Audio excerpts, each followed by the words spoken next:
And today we have a very special package. I'm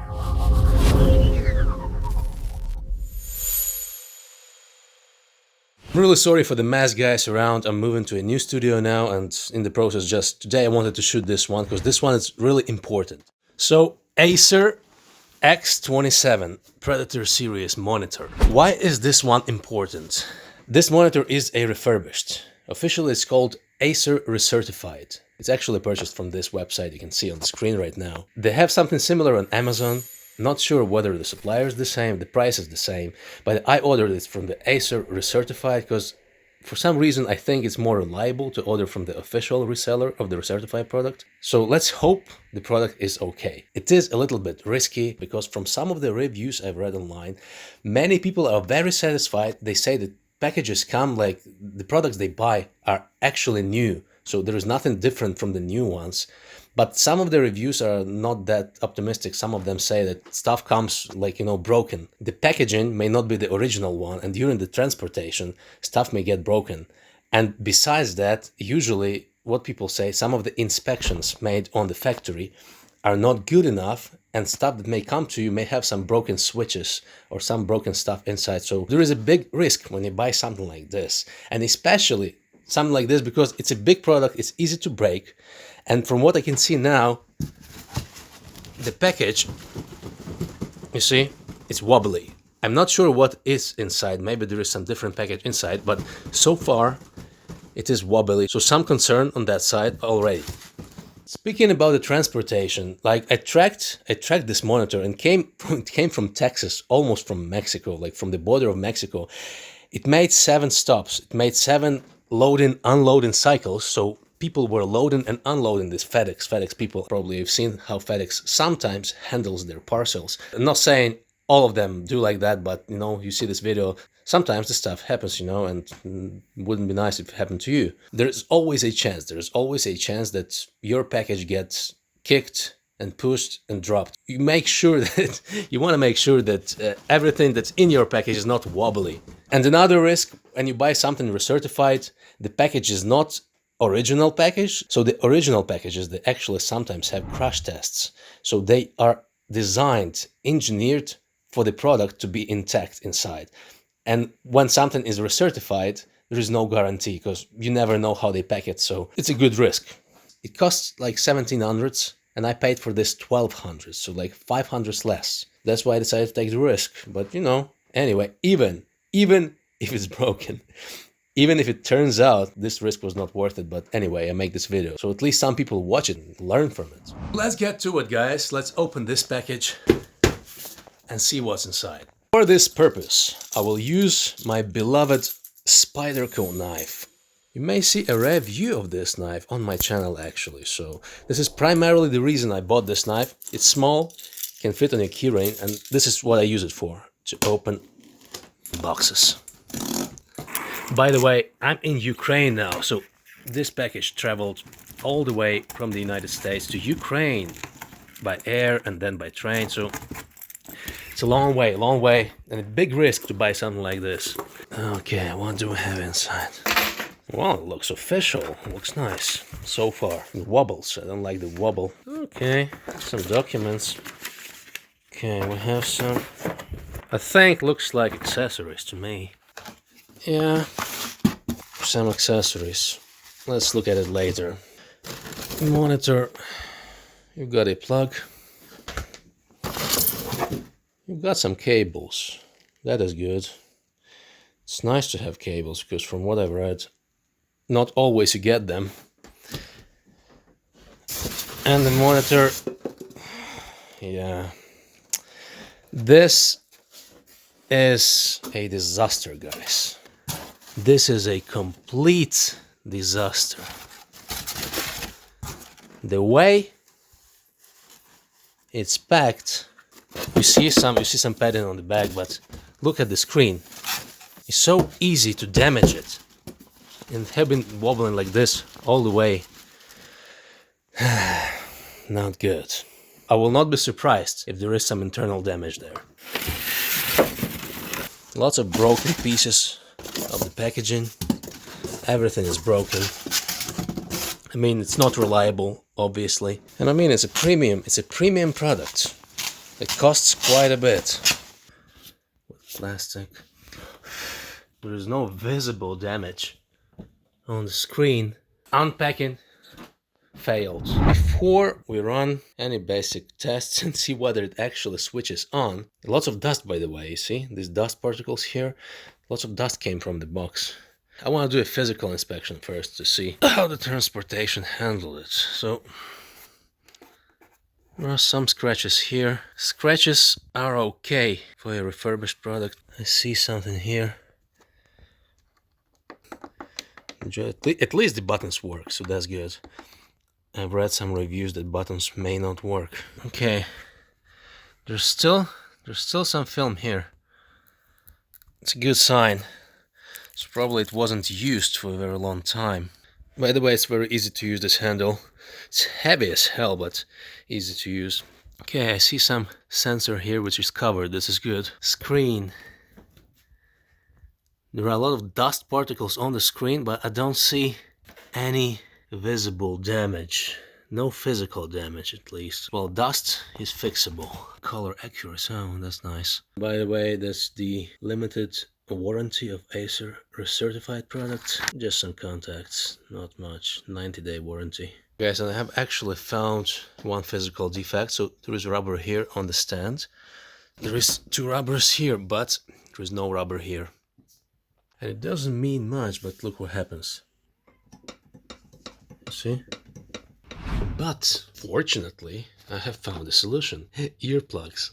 What we actually do, we take an earplug and we put it under. And we put it underneath it. Works amazing, guys. Just like that. We lift it over and we drop it. Very nice rubber for the stand. So it's switched on. At least that's good. It's switched on, it seems to be working. I'm very, very pleased to see that. Very impressive. It's very impressive so far. You can see me there. Difficult to check all the dead pixels because the screen is so huge. So far, I haven't seen any. Like, it's not on the camera, of course, you cannot see that, but so far it looks flawless to me. And the uniformity, the quality is, like, you know, guys, it's amazing. It's like I haven't seen something like this before, ever. So would I recommend to buy something like this being refurbished? I can't recommend that, guys. You've seen the packaging, you've seen the risks. Like, I got lucky this time, but who knows? I saved $500. For me, it was a risk I took, but would I recommend it? You know, can't say that. I wouldn't recommend that. It's too expensive and too risky. Yeah, but so far, I got lucky. Works fine. Worked for me. Saved some money. Not much, but like around 35% to 40% I saved. If you are a risky guy, you may buy something like this. Would I recommend it? Can't recommend it. But, you know, for some people, risk is worth taking, so why not? Guys, I think I have found the reason why this monitor was returned by a previous buyer. It's that pixel. You can see it here. Around 2 pixels. It's like almost 2 pixels. It's not completely dark, but it's partly dark, 2 of them. It's really difficult to find this stuff. Only on the white screen you can see it. I tried really hard to find this thing. And because the 4K screen, like the number of acceptable broken pixels is quite, it's around 16 I think for Acer, not sure, maybe that changed, but it's allowed to have some broken dead pixels on the screen, and warranty actually doesn't cover that. The thing is, I personally don't really care about that. It doesn't bother me at all. It's very difficult to spot this stuff, on a 4K screen especially. During some tests, it is possible to see it during some tests, but you have to try really hard. Okay, now I can't even find it. It's not possible to notice on something like this during video or games, nothing, not possible. Only when the screen is completely white and you watch really closely. To properly find it, you need to use the magnifying glass to see it better. even if you have a small dust particle somewhere on the screen, it gives the same effect. I have some dust in my room, and when dust settles on the screen, it gives exact same effect, and usually I don't notice that stuff because the pixel density is so high, it's difficult to spot. Now that I know that this stuff's there, I may notice it from time to time, but mostly during my regular activities. Personally, I don't really care about this stuff as long as it doesn't get bigger, and it shouldn't. And one extra thing, this monitor is bright as hell. It's so bright, I mean, it's really difficult to look at it. It's very bright. I mean, you have to get used to it, of course. It's nice, it's good, but yeah, this thing is bright. So guys, it's summer. It's really hot, and this thing, although from the beginning it was just fine, but after a few months it got very loud for no reason. So I assumed the heat spreader was not having good contact with the chip, and maybe some dust as well, and maybe the paste as well. So I did all those things, and now it's quiet. It's very quiet, and that's good. Let's give it some work to do and see what happens next. So it's been a few months of usage. I took the stand off, and in order to be able to use this monitor, as you see, you need to clean it constantly. It gets warm, especially in summer, and it gets loud. So you need to clean it, preferably by vacuum.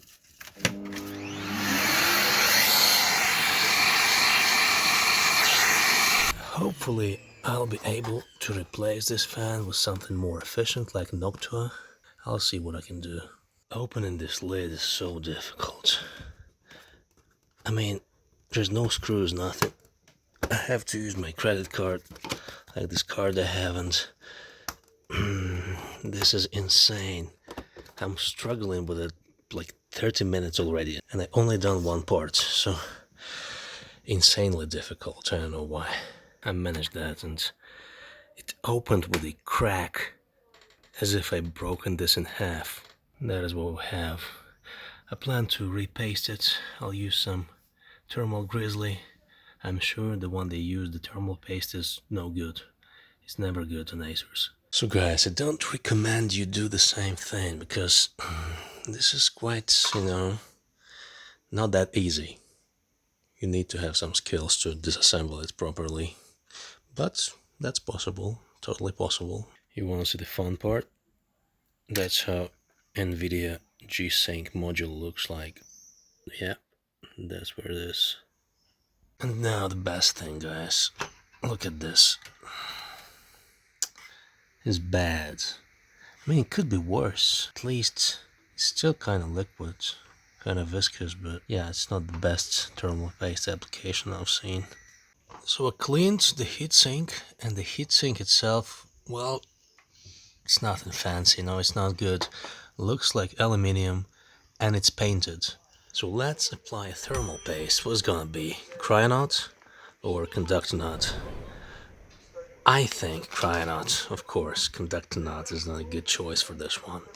As thin as possible layer of Cryonaut. For the future, I think it would be nice not to replace only the fan, but the heatsink as well. I think if we replace the fan and the heatsink, it will be much better and quieter. The only thing I'm not sure about the connector. One last thing, we're gonna check the fan itself, and this is what it is. Was not able to find it online, but yep, there you go. I think I'll fasten the screws a bit more because the design is weird. You can see the chip, right? The chip is there, so it's not in the center. The chip is here, and everything else is just empty. So you see a very poor design choice, very poor. Or I'd rather say cheap. Okay, time to put it back. This goes here. Wow, it's really hard to remember what goes where. I really recommend, guys, when you do this, do the pictures of the system as it was before you disassembled, because I will be doing some guesswork now. So it's easy to mess up with all of these connectors because they are all the same. Because this one, I know this one goes here, this one goes here, I know that, I remember, but yeah, but there is one inside as well. So make sure you use the correct one, you put it where it belongs. Fun thing is that you've got the screen down there and you've got this module here, and there is not a single screw to attach it. It was attached on the duct tape. And all this duct tape is here, you know, I cannot use it anymore, and it's really sticky, you know, it's high quality thermal duct tape. I don't have something like this, so all I have is like 3M33 plus, so I think I'll use that one. So I'm using this white duct tape here, electric tape. I mean, I have to connect it somehow. There's this fan. Maybe I can dig a hole. I'll use an external fan that will give some intake into this area, so it will get cooler, and maybe this one will not have to work that hard and to emit all those noise. So that's one of the solutions. For those of you who need to see where cables are, in case you have disassembled this and you don't know how to assemble it back.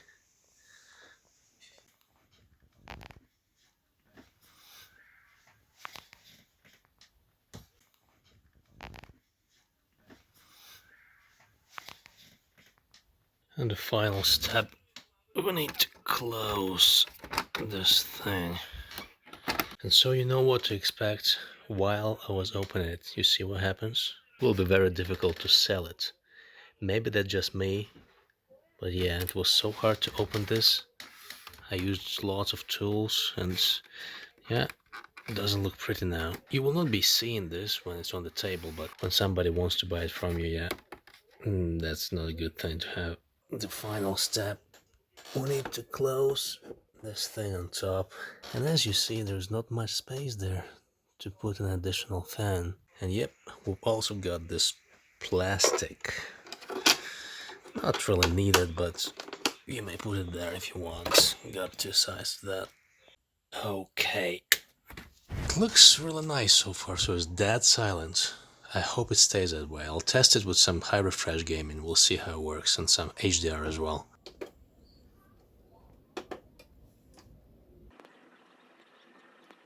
I've been playing this for half an hour already, and it's outside, it's like 26, 28 Celsius. That's high. 144 Hz, the highest possible strain on this computer, and it's high brightness, so usually this was giving me extreme fan noise.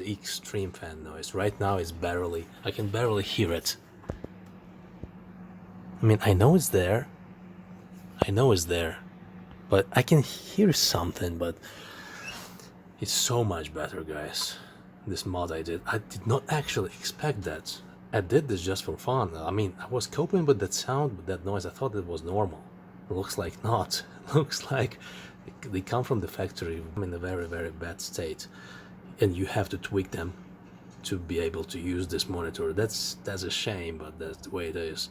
And I'm not sure about the warranty. If you open the case, probably there is no warranty. Don't be fooled by the ambience noise, because I mean, I play a game and it's hot, and this computer gives a lot of noise, so it mostly comes from here, and before it was coming from there. Right now it's not, so experiment was very successful. I mean, I don't even need to use this heat pipes anymore. I was actually planning to use heat pipes, but it looks fine now. I may not even need to change the cooler. So there are three things basically that you need to do with this monitor, the X27. You need to repaste, you need to use some high quality paste, you need to fasten the backplate, you need to fasten the radiator so it's tight, and you need to clean it constantly from dust. Those three things are amazing, they give amazing results. So hopefully, guys, this will help you.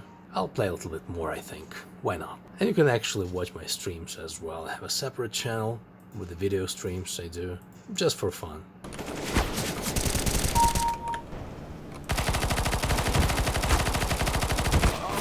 How much more do I have to shoot? Yes. No.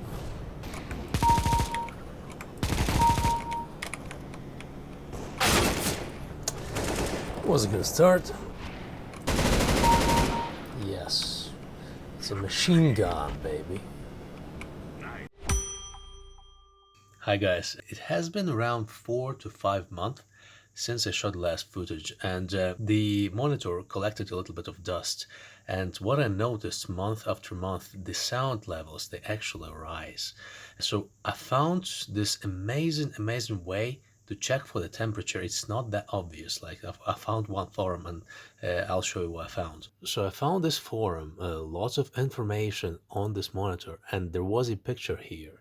You may see the picture here, and there is the combination of clicks you have to do on the back panel of this monitor. If you do it this way, you get the extended menu. That's amazing. So I'll do it right now. I have to exit this. 1 2 1 2 1 2. That's it. And that's the extended menu, the engineering version. Yeah. So what we have here is actually the temperature. G-Sync core temperature is 55 degrees. So I vacuumed the cooler just now. It was 60. It was a little bit loud. And the fan duty value is 49. So let me raise the brightness and the G-Sync refresh rate as well, and let's see whether it changes. It's 56 degrees now. It's 49, fan duty is 49, but once it hits 62, it will be higher. I still plan to change the cooler. I want to change it to something better. Something like this. I'm not entirely sure whether that will be possible due to the size, but I actually plan to buy this IPS2X cooler, which is copper, should be fine, not just aluminum block that is used here. This one is actually much better, but the cooler itself I plan to take from the Noctua. So let's see, I will order it from Amazon today. It will arrive maybe in a couple weeks. Let's try that experiment, what happens. So it has been maybe like 8 minutes on 400 brightness nits, and the temperature is 60.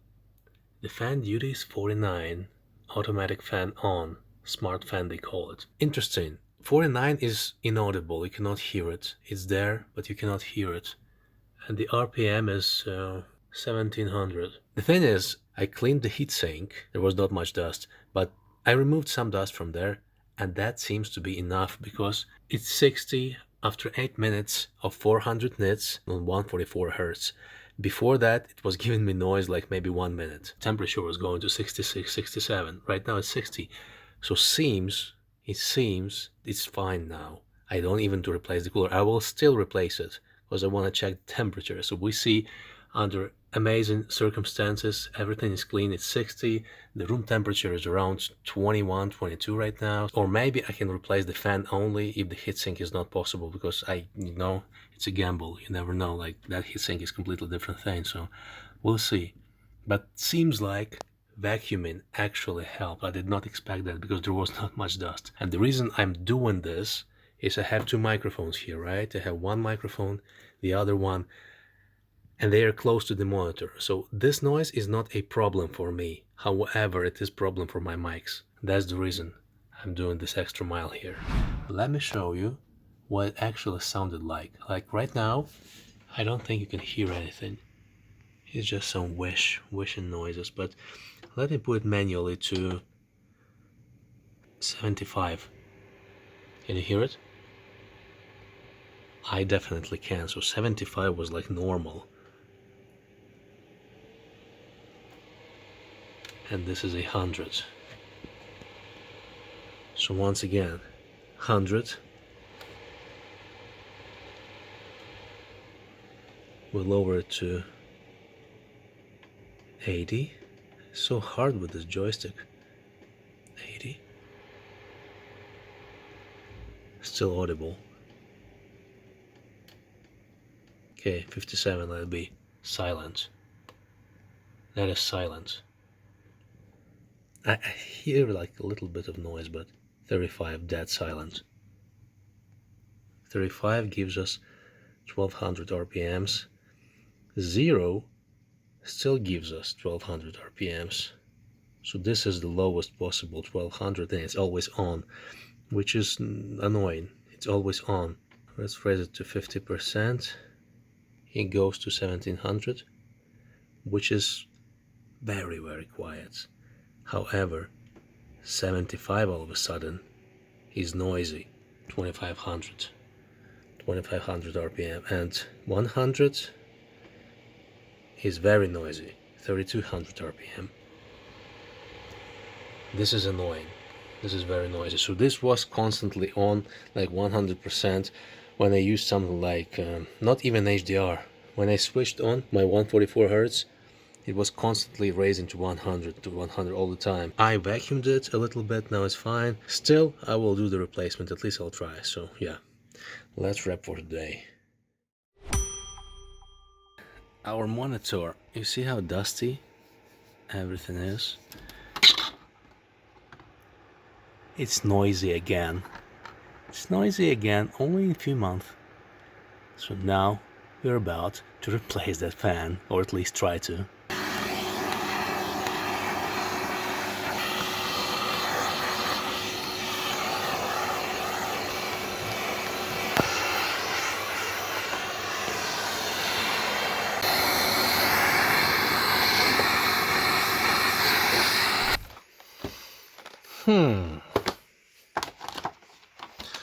This Noctua is 5 volts, which is the same as that one, and this one is 12 volts, so I cannot use this one unless I use some external power source.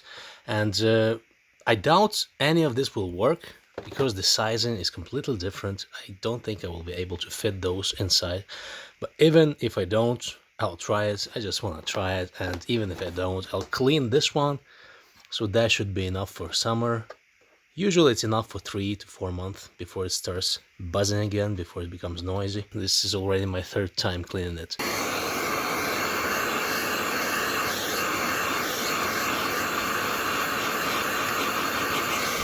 If we take the initial look, this cooler here is narrow, while this Noctua is also 5 volt, but it's thicker. Even if I remove it somehow from the casing, it will be too thick to fit in there. It will be higher, and fitting like this will not work. Obviously, this is too big. You could put it like this somehow, but then you have this box that goes on top, and then you have this stand, so it goes right there. This is problematic, if even I don't think it's possible. So, but this one, the Zellman, actually looks very similar if we compare those. And this is copper and a tube here. We've got a heat pipe, so this is much better, much more efficient, cooler than this piece of aluminium. However, this fan is 12 volts and that one is 5. We could still keep this fan but replace the radiator, which should help drastically. Okay, so I had to remove this fan and I've broken one pin, which is fine, I don't care. So there was one pin like this, there was another one here, but it was stuck, so I just used force and removed it. And you know, since I've started anyway, I'll cut out this Noctua fan from inside of the case. So I'll somehow try to stick it to this radiator. It will be a little bit higher, but anyway. So you know what? I've put the lid back. Did not close it yet, but I've put it back. You see, there is some space there. Some space present. So there is a chance, maybe I'll be able to fit that Noctua fan inside. That would be great. So I've used this simple hacksaw to cut through the casing, which was really easy. I don't know why, but this plastic is really easy to cut. Just a couple twists and done. Let's try to stick that one to the radiator. Okay, we can do it now. Actually, I think there is a chance. I think there is a very good chance somehow we can stick it in.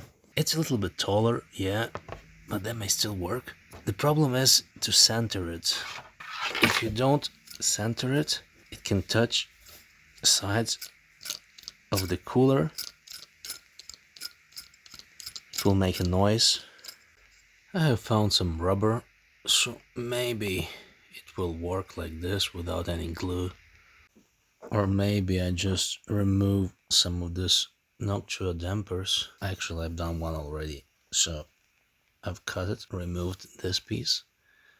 So maybe I somehow can use it as a dampener and fasten the fan inside. Because the idea with this rubber did not work. It's just not feasible. This may work. Like if I put 4 dampeners on 4 sides like this, maybe I can stick that fan inside. None of that did work, so good old glue gun should help us. So with the glue, it was so easy. I just put 4 spots there and it's flawless. Quiet, doesn't touch anything. So as you see, the difference in radiator thickness is quite substantial. It may work just for the radiator, but cooler itself is even bigger. So yeah, potentially we've got a problem there. Mountain brackets are totally unmanageable. I mean, it's totally different standards. It's a CPU cooler and this is something proprietary, so using these mountain brackets I will not be able to stick the same. So maybe at least I can use a better cooler with the same piece of aluminium heatsink. At least the cooler will be better if I can use it, which I doubt now. So you see, even if we were to put this heatsink on, this is much bigger. I mean, you need a custom plate. You need a custom plate made for this to fit it into this size, and I don't really own that workshop capabilities to make custom plates myself, unfortunately. Well, maybe I can order one, but yeah, that's not gonna be today. So I'm not gonna do it, but just for the sake of the argument, like I'm gonna lean this toward, like use some thermal paste just to make it stick, and I will assemble it just to check whether the size will fit, because I think even the size will not fit. So just to check whether it will work if I were to make a custom plate. By the way, the paste is all dried out, so good idea I disassembled this. Well, check this out. Even if I were to make that custom plate, maybe the radiator could fit. It's too big. It is too big, but maybe you see the screws are on top of it, so it could work. The radiator could work.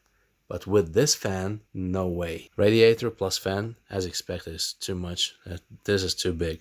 So either I use this fan with an old radiator, or I put this radiator and use it with an old fan. That one I don't want to do because that fan is loud. So looks like I have to stick to this garbage piece of radiator, piece of aluminium, but at least maybe I can replace the fan. Alright then, let's glue this and see how it works. And by the way, we need to cut some cables because this connector is proprietary again. So luckily Noctua provided some kits for quick cable connections, but still we need to verify which cable is responsible for what action. By the way, I think I can also use some double-sided scotch. It gives some thickness, but at least to test, it seems to work quite well, much better than the glue. It gave some thickness, but should work. Let's hope the scotch stays there for a long time and doesn't get dry and unstick from there. So guys, it did work. I think that should be fine. So before I cut the cables, before I change the connectors, I will assemble it to see if it works fine. If it does, then that's great. Pre-assemble it together to check whether it works. It does work, but it's very close. Very close. So if we use a narrower double-sided scotch, that could help. Or maybe we can cut out this section of this plastic. I don't even see a reason why it's here. It's very narrow because it has to go close, and whatever you do, it shouldn't be higher than these things here.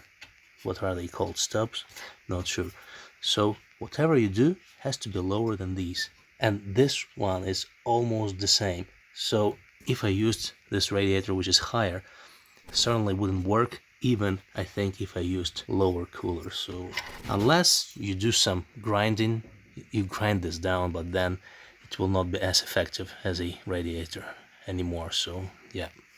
So the problem we're having here is that this Noctua fan and this fan that was here before, those use different color profiles. And from the schematics I've checked, black is usually black everywhere and blue is usually blue everywhere, but yellow doesn't mean it's the same yellow as this one.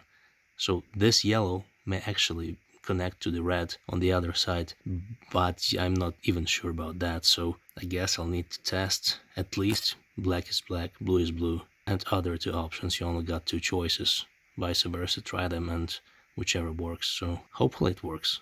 Luckily with this cooler we had a Noctua JC2, I think, adapters, really nice. You put a wire in, you put another wire in, and you just press it together so it connects them. Much better than soldering. Nice. Not expect to have that in the package, but it was there, so that's great. Before I started to assemble everything, I wanted to remove this double-sided scotch. Now I removed it, but I see, you see the sticker here from Noctua. It has been actually here, so it peeled right off. Luckily, there is nothing inside, just plastic. I did not unseal anything important, like liquid chamber or something, so that's good. And for those of you who want to know, this is the Noctua model I'm using, which had in the package those nice connectors. So I've done some testing. This is my new 3M super strength double-sided duct tape. This one is the old generic brand Chinese, which is anyways good enough, I think. And you see the thickness, hard to show on the camera, but the thickness is exactly the same. Maybe the 3M is a little bit narrower, slimmer, not much, if not bigger. So it's exactly the same. So I will still keep using this one because this super strength 3, I already had some issues with this one. It's very difficult to peel off. And if for some reason I'll need to do it, it will be very difficult for me to remove, and I may even break my CPU cooler, which I don't want to do. Not the CPU, but you see, this one goes off really, like if it grabs, it bites into it. This one is easier, much easier. So not yet. Maybe if this one peels off with time and that fan blades start hitting the monitor case and I start hearing some noises, maybe I'll replace it. But at this point, I don't want to risk it because I know if I put this one there, there's no way I'm removing that without causing any damage. The good thing is, you see, after we removed the Noctua sticker, there is a small hole under it, like 0.5 mm deep, but it's still some space, additional space, which will make our cooler 0.5 mm lower under the monitor case.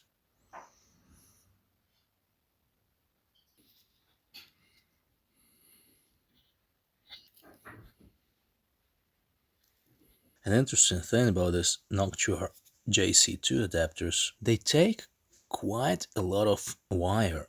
You see, the length that it goes through is quite big, so I would rather actually solder this. I don't want to waste time for soldering, but you see how much it takes? I think like a centimeter or so. So from two sides you take centimeter, and if you mess things up, like you've got yourself a shorter wire right away. So you've got to do it right from the first, second time at least, because if you mess up 2-3 times, then you've got no wire left, which is bad. So the way we do it, we'll use the color-coded cable and we'll try to connect color by color. Not all of them, yeah. I've shown you the map, how you have to connect what colors to what colors. Noctua will be fueled by this proprietary ACER connector, which goes directly into this slot. You have to make sure the cable goes to the very end of the connector, otherwise you will not connect it properly. Easier said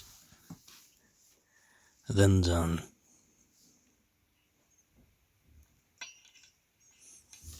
Goes in easily, but as easily goes out, so that's annoying as hell. Okay, seems fine.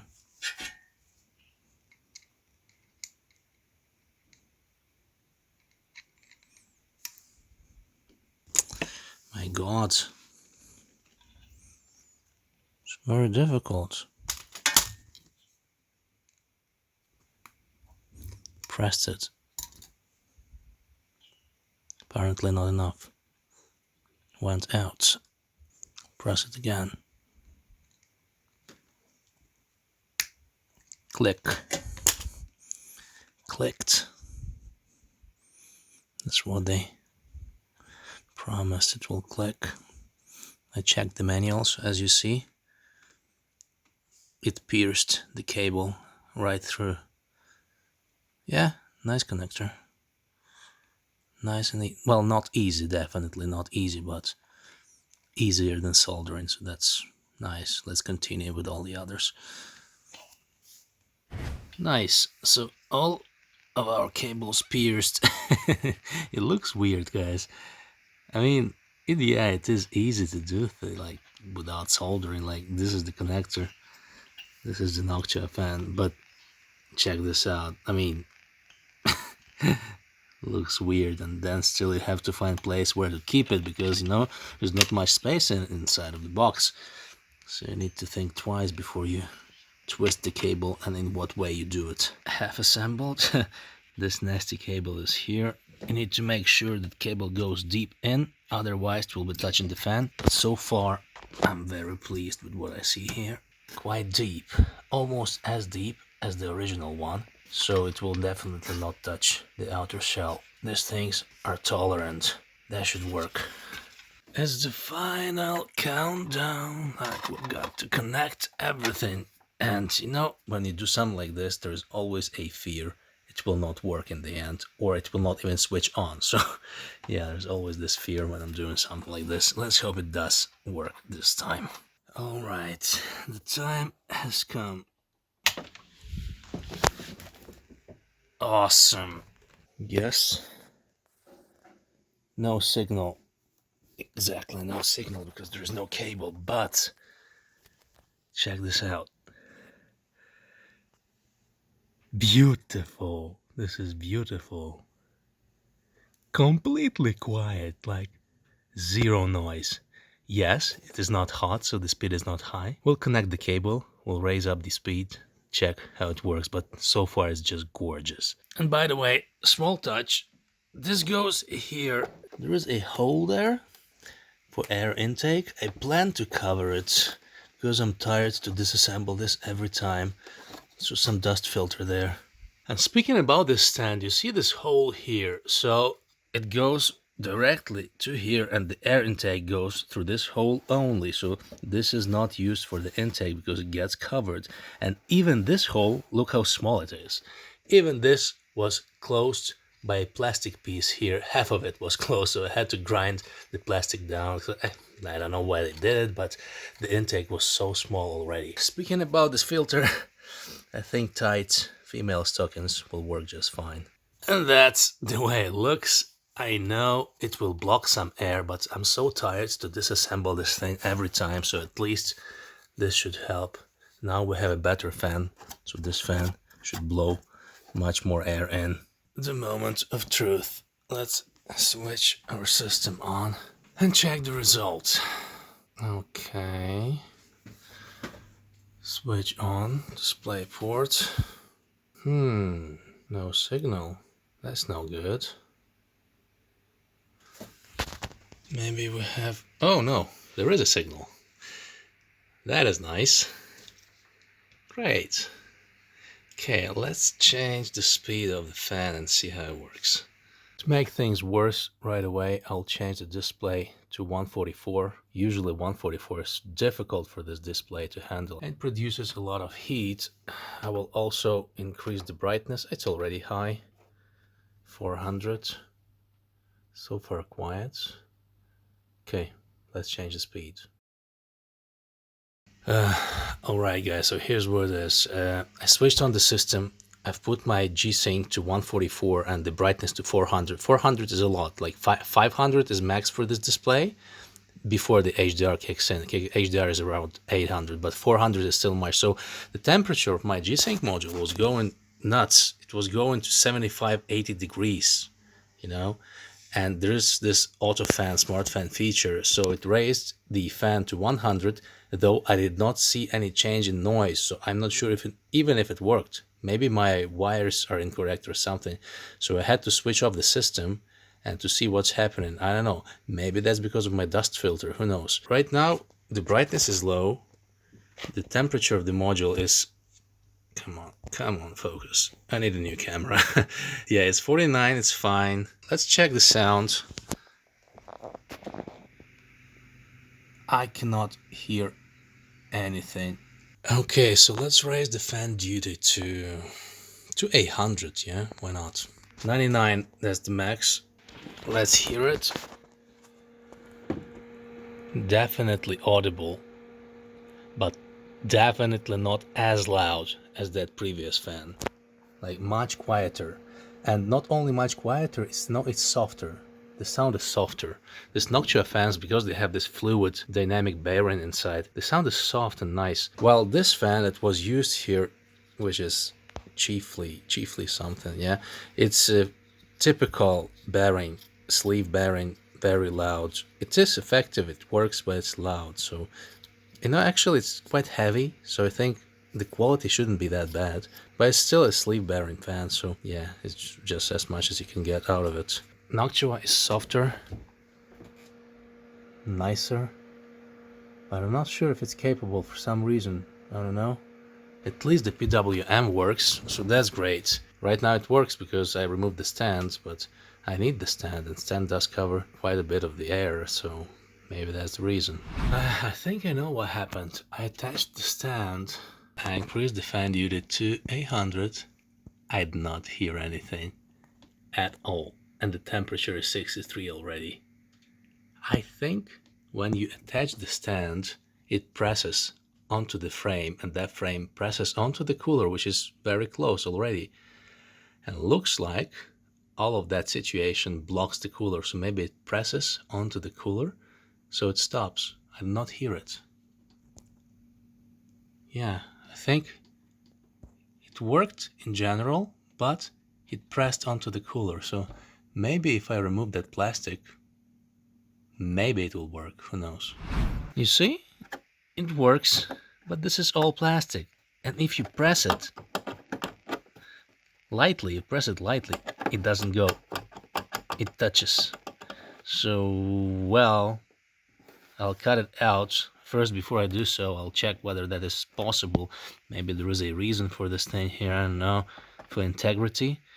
But I don't think so, you know. These screws go directly into the metal, so should work just fine. It will also give us some extra room and air, so it should be fine anyway. But in general, that's good, because I thought that this cooler was not using the proper voltage or something, so it didn't blow properly, so that's why I thought, like, done, I had to replace with an old one, but looks like not. It just got physically blocked, so that's it. It was not even moving at all, so of course the temperature was going higher. Well, there is a way. You just don't put the stand and you put your monitor like this with an open back, but not really a nice way to keep it. I still like the stand because it gives you all the versatility. Alright, so I used hacksaw to cut this plastic out, this cross section from here. And actually I also used some sandpaper to make those edges not as steep, make them softer, smaller. So let's check if it actually makes any difference.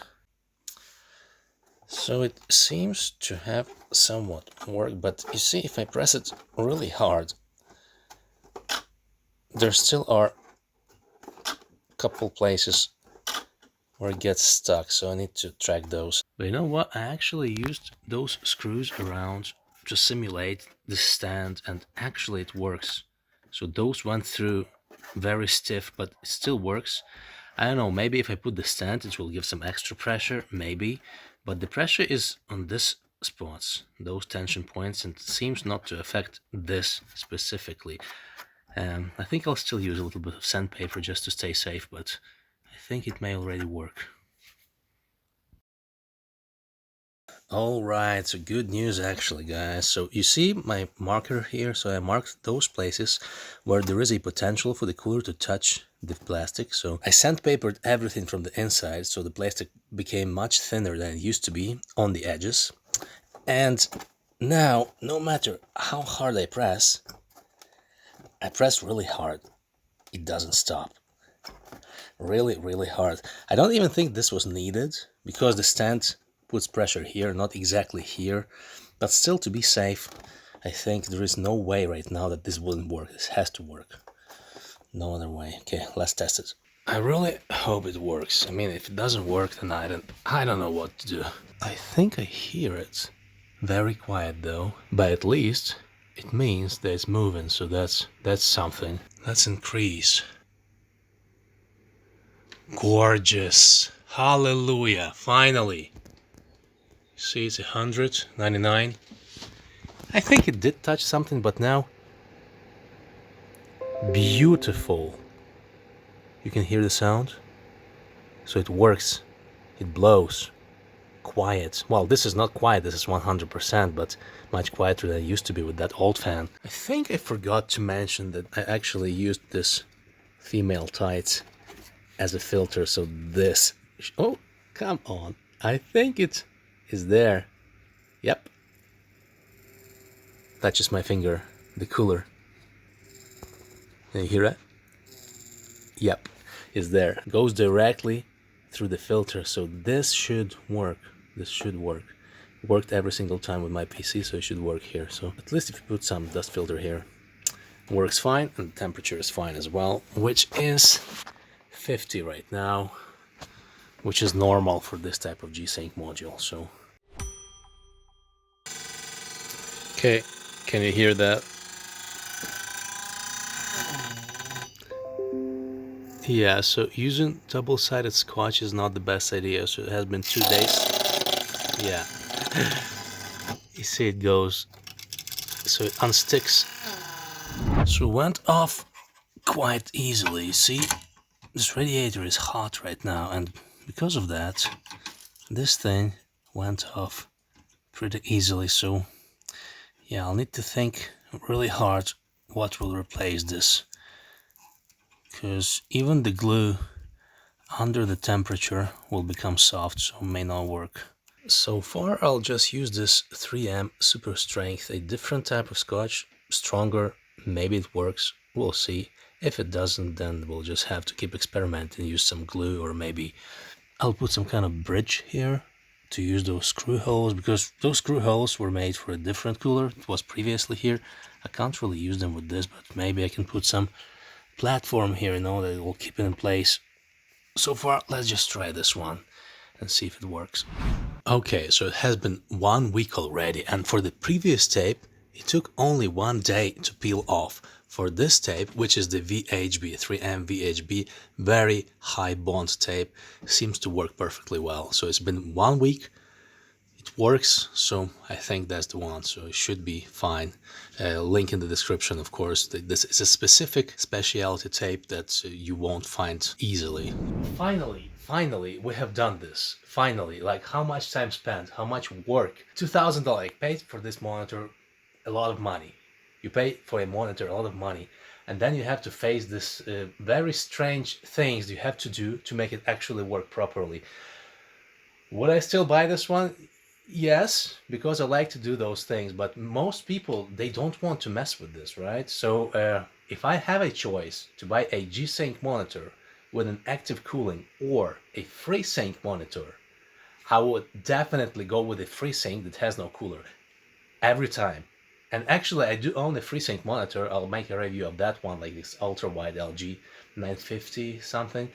And I don't see a difference between G-Sync and FreeSync. I don't see it. Maybe some professional competitive players do see that difference, but those players don't use these monitors anyway. Insane. But finally it works. Really happy about it. I don't know why this G-Sync module is so hot for no reason. Like, this is 60 Hz right now, and gets hot for no reason, like 60 degrees. In general, everything is successful. So it means if I have done this, everybody can do it. Everybody can replace this fan and it can become finally quieter. It still has some sound because I can still hear it, but this Noctua is like magnitudes better than the previous one that was there. A lot of reviewers talked about this halo effect. When you have something white on black background, you may see a halo around it. And you know what? I can see it on the camera as I shoot it. Yeah, you can definitely see a cloud around my mouse pointer, but you know what? When you actually take the camera away and you look at it with your own eyes, it's okay, it's completely fine. Not a big problem at all. Also, I hope I can capture this, but very interesting type of artifact. If you open a menu, and it happens to any kind of window, if you open some window on mostly white background in most cases, this is black, this is white, everything is fine. If you increase the brightness, I'm not sure if it's visible on the screen for you, but there is this black halo around. And if you increase the brightness, the halo is very visible. There is this black dark halo around, not really pleasant. If you remove this and you open this again, no longer there. So this is plain white, plain black. Now it's fine. So occasionally there are defects, artifacts of that sort all around the place. Depends on what element you have on the screen. I got used to those, but for some people this may be very annoying. So let's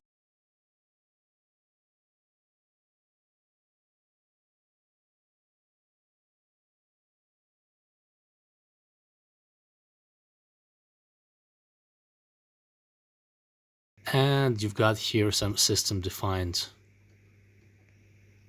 Okay, this one switched it off almost, so echo. System defined modes. I mostly don't use those. Actually, I never use those. I use only my user defined modes, and this one is 100. 100 is not enough to even record this video. You see, it's even 80. So one thing about this monitor is very bright. It's so bright that I actually use it on a very low setting.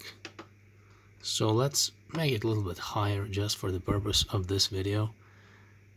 Something like 400, even 200 is uncomfortable for me.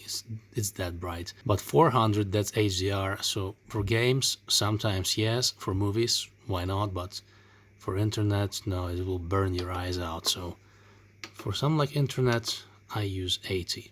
So I have shown you all of the modes here. And user is basically, if you change something manually, it goes back to user. So nothing from the memory, something that you have defined yourself. Let's go out of this menu. Let's go to the next one. So next one is also a quick access one. I have set this one to the brightness, so you can just go directly to the brightness and change the brightness. The most useful thing here, I think, the brightness.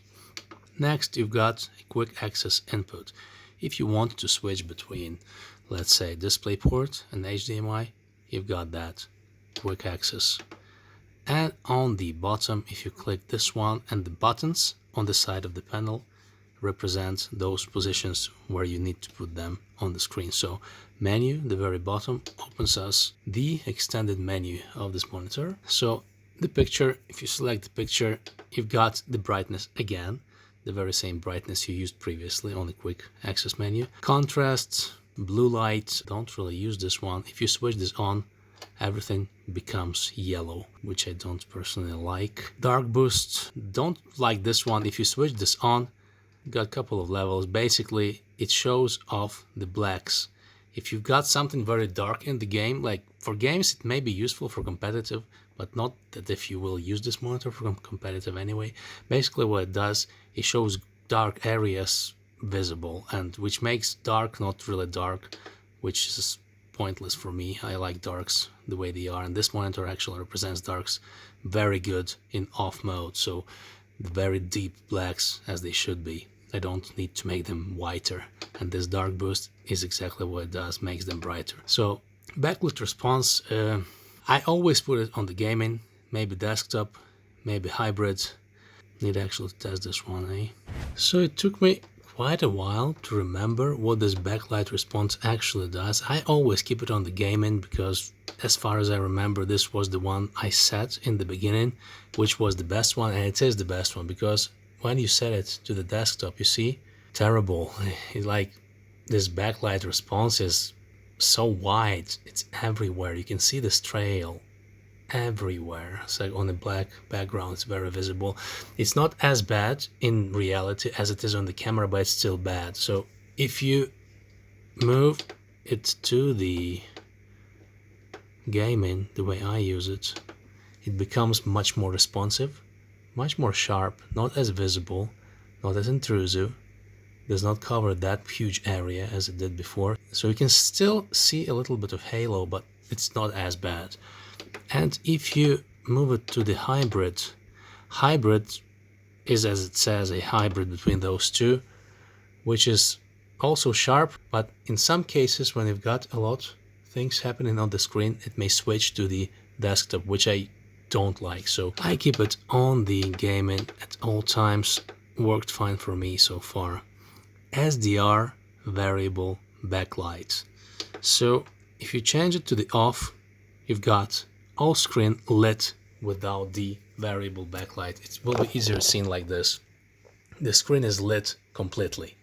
If you switch it off, you've got the variable backlight, the thing what makes this monitor actually as good. So it's an IPS which behaves almost like a LED. If you switch this off, you've got typical IPS milky blacks, which are so typical for the IPS. So apparently I always keep it on. Let's demonstrate actually. So SDR variable backlight on, it means that you do see this trail artifact, but you see a lot of black information. Like you see all of this noise. Let's switch this on. And now everything is milky smooth. Everything is uniform. There is no trail. This is a typical IPS panel, but you do not see all that information. Everything is hidden. So now we switch it on. You can see a lot of information in the dark areas, right? Yes, you do see these artifacts, but you see much more information in blacks, which is otherwise hidden. So yes, you may toggle this option, but the result is very different. Typical IPS panel versus some artifacts, but otherwise some really impressive blacks. Let's go next. Auto brightness, always off. Like there is a camera here on top. If I set it to 100, I want it to be 100. If I want to change it, I change it, but this auto brightness, I don't know, never worked for me. Auto black level, well, always off. I don't see a difference. Maybe there is some use case for this, but frankly don't see anything worth mentioning here. So that's all for the picture. Let's move to the color. So going to the color, you've got this relative gamma. You can change it to plus 03, plus 06, minus 06, minus 03, and default. As far as I remember, I have read in the manual that just keep it on default and that's it. But anyway, if I change it to any of the values, I don't see benefits, and the default seems to work for me. So sorry guys, I'm not that technical to explain all of this to you, but we're just showing the menu. So SDR colors sRGB. I can hear my fan already. This one is actually great. If it's on, the sRGB is on. If you change it, the colors are changed to the Adobe RGB. It's not as visible here, but if you go, let's say here, do you see the color change? It's not the best way to show it, but you see how much vivid, how much more brighter it becomes. So this Adobe RGB is much more colorful. However, I always keep it off for the reason that most of the internet content has been designed to use the sRGB path, which is a little bit duller, a little bit more linear, a little bit more easier on your eyes as well, not as bright, not as colorful. So you need a content that has been created in the Adobe RGB to fully appreciate it. And since most, like 99% of web is sRGB, I always keep it on, because SDR colors should be on so that everything is sRGB. If you are a professional photographer who does need Adobe RGB, there you have it. But for most people who create content, especially for video makers, sRGB is the standard, more or less so, in the internet. So yeah, I keep it the sRGB. YCbCr sRGB. This is what type of color you push through the cable through the display port. Yeah, I think I need to read the manual, but I don't recall. I haven't found anything interesting about this one. So okay, I had to reshoot this because this option activates only whenever you have the 144 Hz enabled. So whenever you have 144 Hz and YCbCr 422, so chroma subsampling, so it only activates when the chroma subsampling is active. Whenever it's on, the picture subsampling looks similar to other modes whenever it's like 82 Hz or 120 Hz. But whenever you have 144 Hz, if you switch this to off, you see, changing that option for the display port makes a picture a little bit darker. So it looks like it changes gamma. To have it on a reference, it's better to keep this on, and it will look like the reference 120 Hz or 98 Hz whenever the chroma subsampling is 444. But when it's 422, I recommend to keep it this always on. There might be a reason for this, why you would like this to have off, but I don't know that reason, so keeping it as on seems to be a good choice here. So right now I have 60 frames per second. So let's change to 144. Changing to 144. You can see me in the mirror there. Okay, so it's 144 now. You can do it, right? You may also want to switch on the HDR. So we switch on the HDR and it works. However, information here tells us that it's 10-bit YCbCr 422.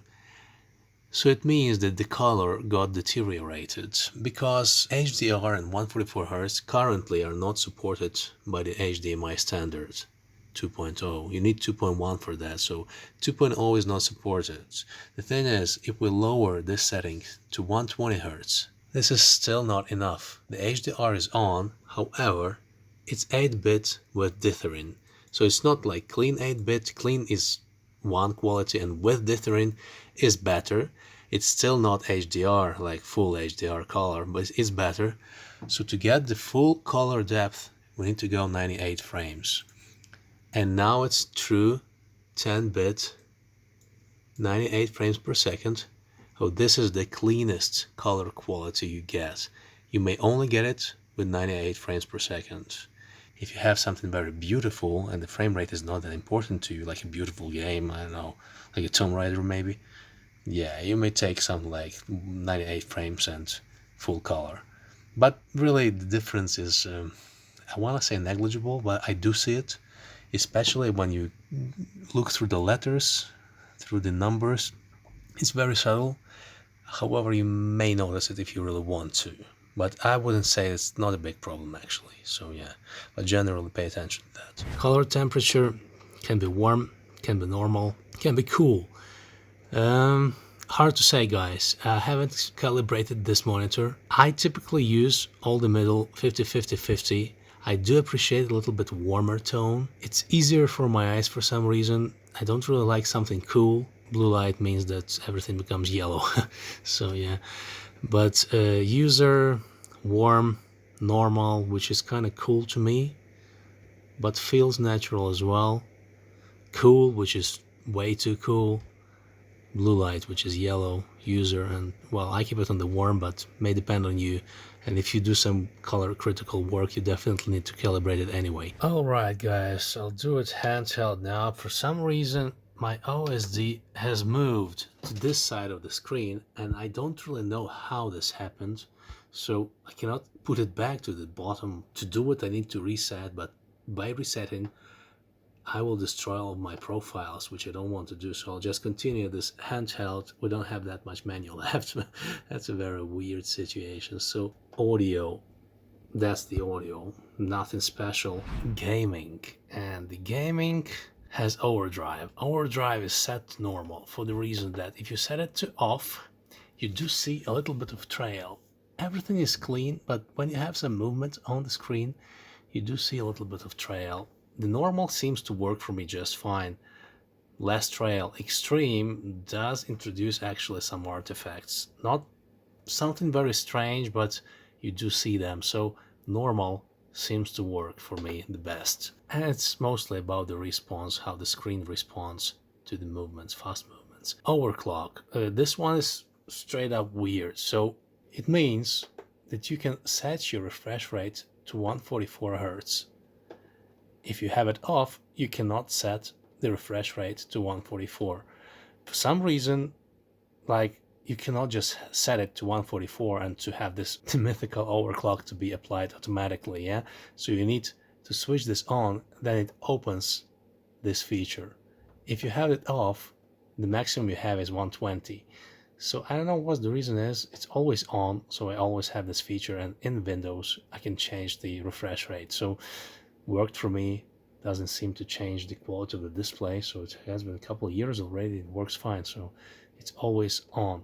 By the way, the joystick is very, very responsive, so very easy to miss the menu, but you don't do it very often, so the joystick for these purposes is fine, I think. The next one, you have the apply and reboot.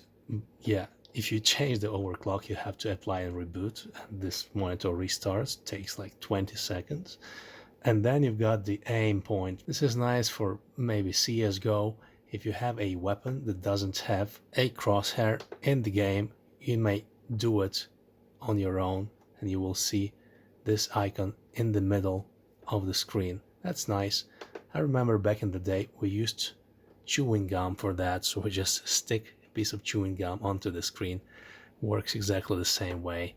Next one, you've got the OSD, so this one is less important. You can change the language, OSD timeout, so this rectangle disappears in the number of seconds you set here.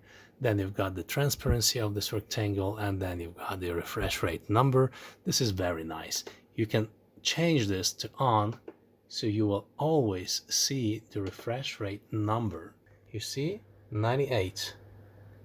It's better than Fraps, better than anything else, because it doesn't load up your system with unneeded instructions. And next one, OSD lock. Oh, this joystick kills me, come on. Very difficult to use it, guys. But yeah, OSD lock, off or on, the buttons become unresponsive. Don't think anybody really needs it. It's supposed to be used when kids are around, so they do not change the values. It should work.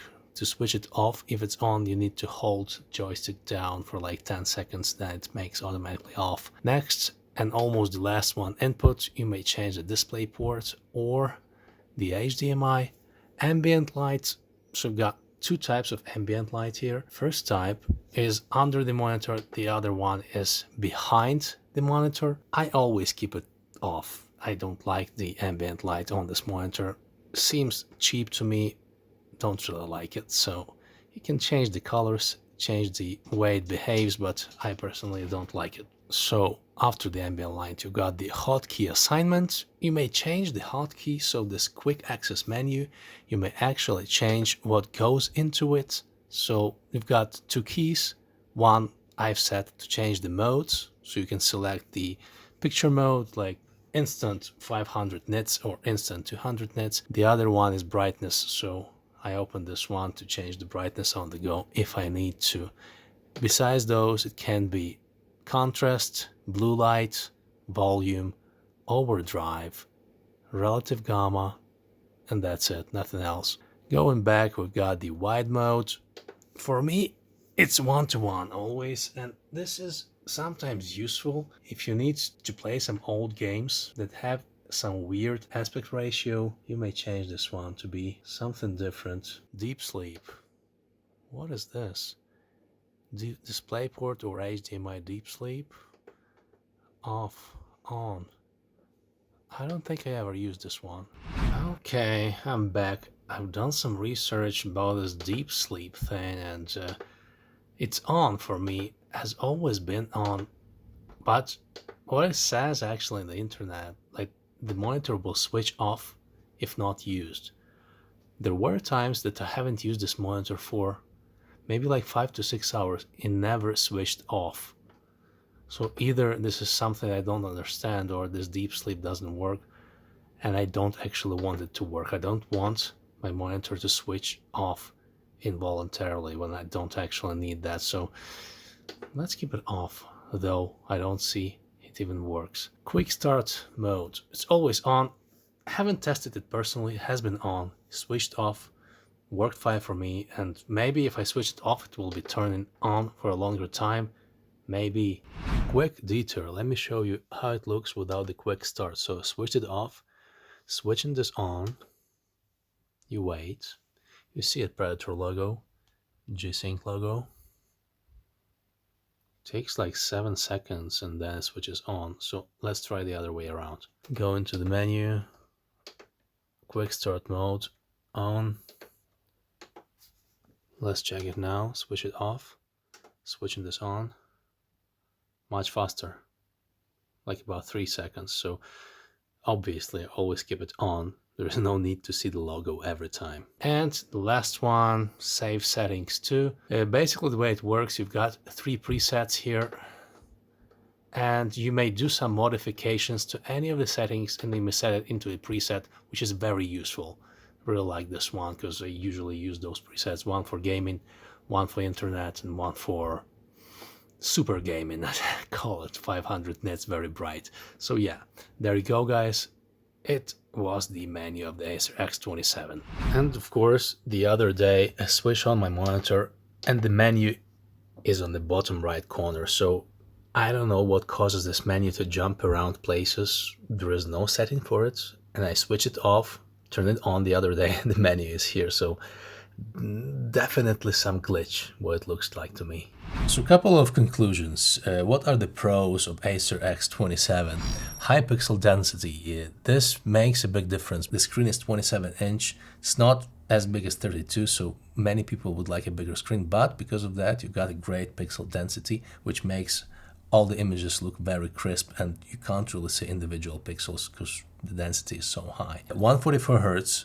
Even though you do have chroma subsampling, so which is actually a con, you do have 144 Hz. So due to the DisplayPort limitation, you cannot push the chroma subsampling to the 444 format, like to have the best possible colors. But actually, when playing games, it's very difficult to notice the difference, almost impossible. You can see the difference if you have 2 pictures side by side, like in Photoshop or something, and then you want them to be pixel perfect, you check like very crisp small details, then you can see it. But in general, in dynamic content, 144 Hz is fully enough and you don't see a difference. Having 144 Hz with 4K and with full HDR is kind of rare, so having this option is great. Not many monitors can support this, and this is one of those monitors that can do it all. Brightness is great, is about 1000 nits. That's fully sufficient for a full-fledged HDR experience, like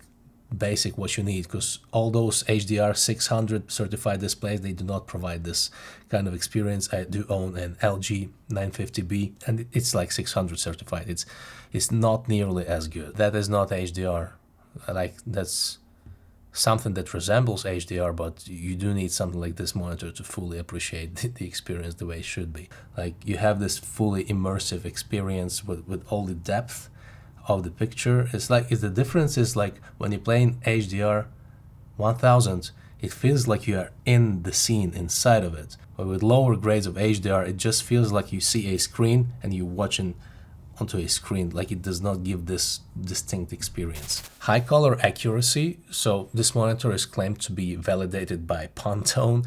Don't really know what that means. I did not calibrate this monitor, so I did not check exact values, but you may use calibration tools like Calman, and yeah, this screen is good for designers, produces pretty high color accuracy results.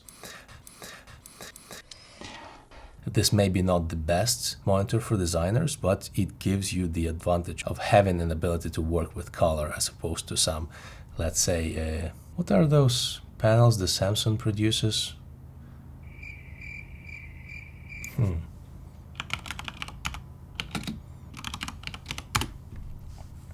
Right, I googled that, VA. Like Samsung uses this VA, so I compared VA and IPS, it's not the same. VA is somewhere in between TN and IPS. IPS is still the king. LED is shaping up to be the new king, but LED has some inborn disadvantages I don't like. And still, IPS is kind of the best for professionals. They just don't produce as good contrast levels for dynamic content as LED. So, well, LED is shaping up to be the next king, so we'll definitely buy something of LED and review it as well. Built-in speakers, that's a very nice thing to have, and I'd rather have them than not have them. There were many occasions where I actually needed some reference sound just to understand where my source is, and having those speakers is a definite bonus. I wouldn't really want not having them, and many monitors do not have built-in speakers. This is not typical for monitors. People say that the quality of the speakers is low. It is low, yes, but I don't listen Mozart or rock music, or I never listen them actually. But if you need them, if you need just to watch some YouTube video, you need the information, they fully suffice. Couple of cons. So the price is high. It's extremely high. Right now this monitor is discontinued at the moment of publishing this video, but back in the day it was pretty expensive, up to $2,000. The build quality, it's not on par with the price. The build quality is okay, it's mediocre. It's okay for a $500 monitor, but not for a $2,000 monitor. Build quality could be a little bit better, but it's fine, it works. It stands on the desk, the stand is fine, and never broke, so I guess it's good enough. I don't know, maybe all of those money went into the panel and there was nothing left for the build quality. Who knows? Looks like that. The fan, one of the biggest disadvantages of this monitor, it has a fan, as many other monitors as well of this sort. You can fix that. If you watch this video fully, you would know what to do with loud fan, but you have to perform those actions, so that's a disadvantage, definitely. The monitor has artifacts, but this is the price you have to pay if you want to have all those features in a small package and be in an IPS panel with local dimming zones. Like, it's a feature they're trying to resemble LED screens, but IPS is not LED, it's a different technology. So when you try to squeeze in everything together, you do get artifacts. So it is a con, but it's a trade-off like you have to take. If you want to mount it on a wall, you will need some custom plate, or you will need to mess with plates to make some holes in them. Otherwise, it will cover the fan and it will not work. So some tinkering has to be done there as well if you want to mount it on a wall. And some couple additional points. This monitor in SDR content, not HDR, can handle around 500 nits. That is very bright. That is scorching bright, and I never use it. Really, I may use it for games. Even for games I use 400, like CSGO and games that don't really use HDR. Usually I use it on 80 nits. That seems to be the perfect point for me, and that is not high. And considering the fact how much you pay for this monitor, you pay this price to have an occasional ability to play to the full capacity of this monitor, on watch movies or play games basically. But mostly if you use it for work, you're gonna use it on 80 or 200 nits, not more. And speaking about HDR itself, I rarely play in HDR. Actually, I haven't played much HDR on this monitor, and the reason for that is that many games don't simply support it. And even those games that support it, you cannot stream with HDR. So I do stream, prefer to stream, and having HDR, it's very difficult to stream. So for now, all the platforms support SDR. Streaming in HDR is coming, shaping up to be a new trend, but haven't happened yet. And by that time, I think better monitors will turn around. But when I do play in HDR, the experience is amazing. It does not happen very often, but when it does, that's amazing. A couple of downsides there. As I've said, you cannot stream. Also, it's very bright, so you cannot sustain it for a long time. You can enjoy it, but you can't play 100 hours of game time in HDR. I mean, maybe somebody can, but for me, it's too strenuous for my eye. It's too strenuous for my eye. It's too strenuous for my eye. Too strenuous for my eyes, but for short periods of time, that's great. So in general, is it recommended? Yes, it's recommended. I like this monitor. There are some downsides, but definitely I have never regretted I have bought it. I wouldn't say highly recommended, as there are some things you need to consider, but it is recommended.